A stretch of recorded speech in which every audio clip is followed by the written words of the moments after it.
Ahojte, vítam vás späť na mojom YouTube kanáli zameraný na Gran Turismo 7. Dneska sa pozrieme na časovú výzvu. Okruh bude Daytona. Ja som si zvolil auto Dodge Viper SRT GT3R.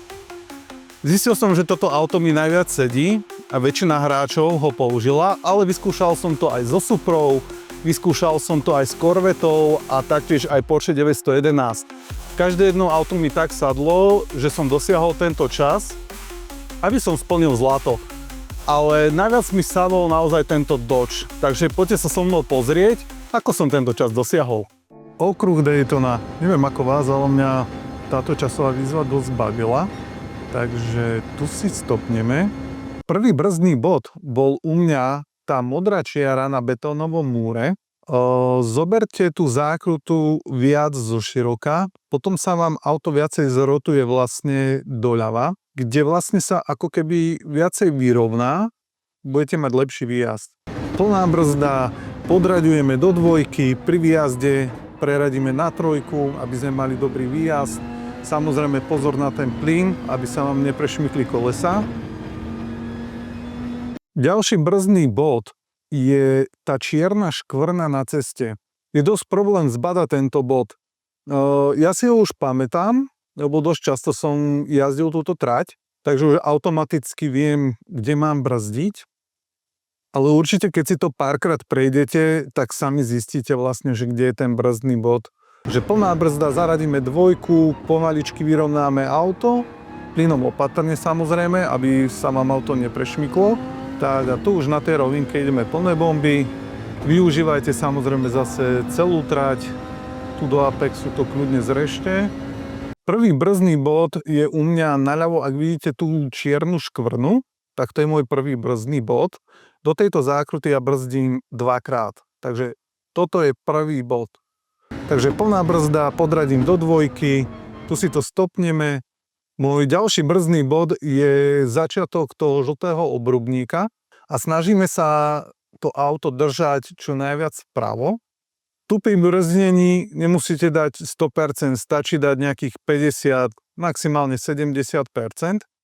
Ja som si preradil do trojky, aby som mal lepší výjazd, troška sa mi prešmykli kolesa.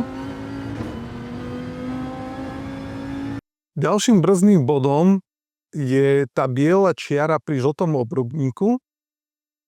Plnú brzdu, pomaličky púšťam plyn, keď som na Apexe, už si zaradím trojku a nechám auto pekne vyviesť. Popri obrubníku. V tejto zákrute si dávajte pozor, naozaj jemne choďte na ten plyn, pretože vás môže skrútiť, poprípadne chytíte šmík a stratíte zbytočný čas. V tejto zákrute snažte sa držať čo najbližšie tej žltej čiary.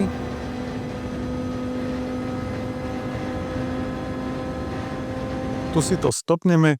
Môj brzdný bod je presne tá biela čiara, ktorá predeľuje cestu. Podradíme si do trojky, preraďujeme hneď na štvorku.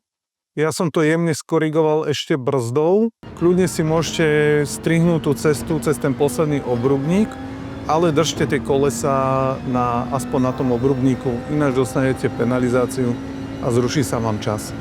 Tak a tu už ideme do cieľa. Ja sa držím častokrát najbližšie tej žltej čiare. Pri cieli dokonca až prechádzam cez tú žltú čiaru. Samozrejme, nepretnite ju úplne, pretože sa vám zruší čas. Prečo to robím? Robím to preto, lebo je to najkratšia trasa cieľovej rovinke. Čas 1 minúta 45 sekúnd 698 stotín.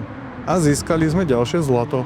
Samozrejme, táto trať sa dá odjazdiť rýchlejšie. Ja som s Dodge Viperom odjazdil túto trať dvakrát. Prvýkrát som si vyskúšal, ako sa auto správa a druhýkrát som už odjazdil tento čas. Určite, ak by som išiel túto trať ešte, tak ten čas by sa o dosť vylepšil, možno že aj sekundu a pol. Sú tam miesta, kde som stratil ten čas. Buď bolo to pri tom prešmyknutí toho kolesa, alebo neskoršou akceleráciou. A celkovo Daytona je zaujímavá tráť, kde máte aj rýchle pasáže, aj technické pasáže, takže je to doslova že zábava. Kľudne si vyskúšajte aj iné autá, pretože vám môžu sadnúť o dosť lepšie, aj keď Dodge Viper je tzv. Meta.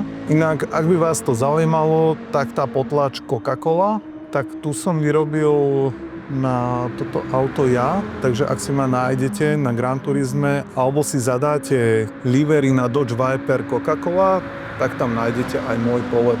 Ak máte otázky tejto trati alebo nejaké rady, ako si zlepšiť čas, kľudne to napíšte dole do komentára, pretože si to tam môže nájsť aj niekto druhý a možno, že mu to aj pomôže. Držím vám palce a nenechajte sa znechutiť, ak vám to hneď na začiatku nepôjde. Občas si treba aj zvyknúť na tú trať, treba si zvyknúť na tie autá, vyskúšať to. Nenechajte sa naozaj odradiť, pretože ako sa ináč zlepšiť, ako keď budete trénovať. Takže teraz vám pustím video, ako som išiel vlastne bez stopnutia. Pohľad bude zhora na auto, aby ste videli, kadiaľ som prechádzal vlastne zákruty, kde som spravil po prípade chyby, čomu sa vyvarovať.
Dúfam, že toto video ti pomôže získať zlato.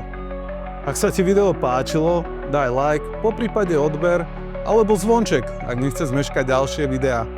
Vidíme sa, čau!